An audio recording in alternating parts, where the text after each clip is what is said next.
Bab 610. Sejak lahir, La sudah berada di luar kendali Tao. Teman. Tak sembarang orang bisa menjadi temannya. Alasan ia tak bertindak, seperti yang ia katakan sebelumnya, karena ia tak akan gegabah bertindak tanpa mengetahui asal-usul lawannya. Bagaimanapun, seseorang yang memiliki sumber leluhur pasti memiliki latar belakang yang tak sederhana. Toh, tak perlu buru-buru. Wanita itu berbalik dan pergi. Di luar aula, Sander tak memilih untuk berjalan-jalan di dalam Sekte Wu, ia menuju ke tempat tinggal yang disediakan oleh Sekte Wu untuknya. Setelah masuk ke dalam kamar, ia memasang sebuah penghalang di dalam ruangan, lalu masuk ke dalam pagoda kecil. Begitu masuk, Muyan muncul di depannya, tampak ingin mengatakan sesuatu namun ragu. Sander tersenyum, senior ingin membicarakan tentang Sekte Wu. Muyan mengangguk, aku mengerti maksudmu, bersikap baik pada orang lain untuk menjalin hubungan baik, itu tentu tak salah. Hanya saja, kau mungkin sedikit meremehkan sisi gelap dari sifat manusia. Sander dengan tenang berkata, aku mengerti, keserakahan adalah sifat manusia yang sangat normal. Jadi, kau sedang bertaruh? Sander menggeleng, tidak. Muyan bingung, lalu, bagaimanapun, kita membutuhkan bantuan mereka, jadi, tentu harus memberikan sesuatu. Mereka tak berutang apa-apa pada kita. Ini adalah sesuatu yang harus kita lakukan. Adapun bagaimana mereka akan bertindak, itu adalah urusan mereka. Muyan menatap Sander dengan ekspresi rumit. Sebenarnya, meski kekuatan mereka sekarang disegel, dengan kekuatan Sander saat ini ditambah dengan para master dalam pagoda, Sekte Wu tak akan bisa menang. Perlu diketahui, setelah Sander bergabung dengan Maya, ia bisa bertarung meski dalam keadaan tersegel. Namun, seperti yang Sander katakan, karena membutuhkan bantuan orang lain, tentu harus ada sikap dan cara yang baik. Tak bisa hanya karena khawatir mereka akan mencelakai kita, dan langsung mengambil tindakan kasar, bukan? Sander duduk bersila, menenangkan pikiran dan jiwanya. Sepanjang perjalanannya, ia menyadari cara tercepat untuk meningkatkan kekuatan adalah melalui pertempuran dan melatih hati. Pertempuran untuk melatih tubuh fisik, melatih hati untuk melatih jiwa. Keduanya tak bisa dipisahkan. Alam semesta nyata. Di utara, di tengah-tengah padang salju yang luas, seorang pemuda berjalan melawan angin. La adalah Rizal. Saat ini, dengan bimbingan alam semesta Guanxuan, tingkat kekuatan Rizal telah mencapai Kaisar Agung Nasib. Alam semesta Guanxuan sangat berkomitmen untuk mengembangkan talenta-talenta dari generasi yang sama dengan Sander. Tak hanya memberikan sumber daya terbaik, juga guru-guru ternama, sehingga peningkatan kekuatan Rizal serta yang lain sangat luar biasa. Bukan hanya alam semesta Guanxuan, alam semesta nyata juga berkomitmen penuh dalam mengembangkan bakat generasi muda.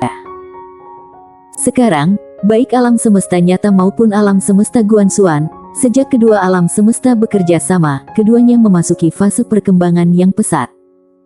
Jenius dari kedua alam semesta terus bermunculan.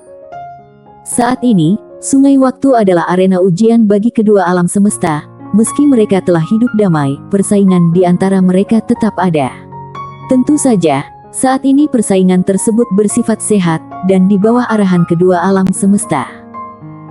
Para jenius berbakat dari kedua alam semesta kini menjadikan Sungai Waktu, zaman lama, dan Sander sebagai tujuan mereka. Benar. Saat ini, mereka menjadikan Sander sebagai tujuan mereka. Karena Sander adalah orang paling berbakat saat ini di kedua alam semesta, ia adalah sosok yang menjadi target pencapaian semua jenius berbakat. Tujuan Rizal juga Sander.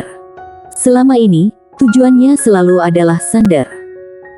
Saat ini, Rizal berhenti, ia menatap ke arah sebuah gunung salju di kejauhan. Di puncak gunung salju itu, samar-samar terlihat sebuah kuil kuno. Rizal menyeringai, "Guru, kita sudah sampai."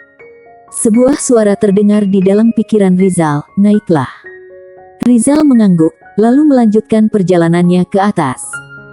Di tengah perjalanan, suara itu tiba-tiba berkata, "Dengar-dengar Sander sudah memasuki zaman lama, dan sudah mencapai tingkat kaisar." Rizal mengangguk, "Aku tahu." Suara itu tampak ragu. Rizal tersenyum, guru ingin memberitahuku agar tak menjadikan Sander sebagai tujuan. Suara itu mendesah, lah terlalu luar biasa, dan mendapatkan banyak dukungan dari para tokoh besar. Kalau kau menjadikannya sebagai tujuan, suatu hari nanti saat kau menyadari bahwa dirimu tak bisa mengejarnya, aku khawatir mentalmu akan runtuh. Guru, menurutmu, kalau aku dan Sander tak mendapatkan bimbingan dari siapapun, siapa yang akan lebih hebat? Menurutmu? Rizal tersenyum, saat di keluarga Y, kami tak mendapatkan bimbingan dari siapapun, tapi posisi putra mahkota tetap miliknya, aku tak bisa mengalahkannya. Tentu saja, aku akui, ia memang lebih hebat dariku. Kemudian, dengan bantuan guru, aku berpikir bahwa aku seharusnya bisa melampauinya. Pada saat itu, aku merasa sedikit tak adil untuknya. Namun tak disangka, ternyata ia adalah putra dari Master Pedang Dunia. Lah tersenyum sambil menggeleng. Suara itu berkata, lalu. Rizal membersihkan salju di tubuhnya, lalu tersenyum, kemudian melihat Sander menguasai alam semesta Guanxuan, dan semakin maju, aku benar-benar merasa senang untuknya. Suara itu terdiam. Rizal tersenyum, guru khawatir aku iri pada Sander.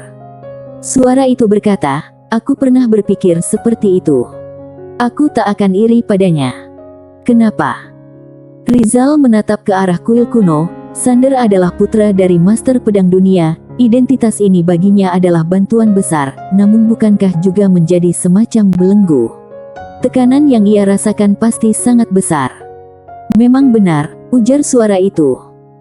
Rizal lanjut berkata, selain itu, dengan bantuan guru, aku sudah jauh melampaui orang biasa, aku sudah sangat puas. Bijak. Setelah ujian ini selesai, aku akan pergi ke sungai waktu, melawan arus waktu, lalu mengejar Sander, dan bertarung dengannya. Manusia harus memiliki tujuan, bukan? Ujar Rizal. Suara itu tertawa, aku juga ingin melihat sejauh mana kemampuan anak itu sekarang. Rizal tertawa keras, namun salju terbang masuk ke tenggorokannya, dan membuatnya batuk. Setibanya di gerbang kuil, Rizal mengetuk pintu, namun tak ada respons. Kemudian ia kembali mengetuk pintu. Krek. Pintu itu terbuka, dan Rizal mengeluarkan sebuah jimat giok. Senior Yue menyuruhku datang ke sini. Raut wajah pihak lawan langsung berubah, silakan masuk. Rizal sedikit memberi hormat, lalu masuk ke dalam kuil. Di sana ada seorang biksu yang sedang menyapu. Biksu itu memberi salam. Rizal pun segera membalas salam. Biksu tua membawanya ke sebuah aula, yang di dalamnya terdapat patung Buddha kuno yang terbuat dari tanah liat. Rizal berkata, aku tak berniat menjadi biksu. Biksu tua itu tak menjawab, ia hanya mengeluarkan satu set jubah biksu dan menyerahkannya kepada Rizal, pakai ini. Rizal tak menolak, dan langsung mengenakannya. Ikuti aku. Keduanya pergi ke pintu belakang kuil. Begitu pintu dibuka angin berhembus kencang, di tanah ada jejak kaki yang bertumpuk. Ikuti jejak-jejak itu, ujar biksu tua. Apakah ini perjalanan ziarah? Siapa pihak lawan? Biksu tua itu menggeleng, tak perlu banyak bertanya. Rizal pun melangkah keluar, namun segera terdiam di tempat. Semua kekuatannya disegel. Teruslah berjalan. Rizal kembali melanjutkan perjalanannya ke kejauhan. Setelah biksu tua pergi, dua orang muncul di luar pintu kuil. Mereka adalah pemilik Penatao dan Master Tiada Batas. Sebenarnya, pada awalnya orang yang kau pilih bukanlah Sander, melainkan anak ini. Pemilik Penatao memandang jauh ke depan, ia tak menjawab. Tidak, kalau ia adalah sasaranmu, lalu kenapa kau? Pemilik Penatao berkata, Sander tak pernah berada dalam kendaliku. Sejak lahir, ia sudah berada di luar kendali Tao. Keren, bukan? Sungguh keren. Bersambung.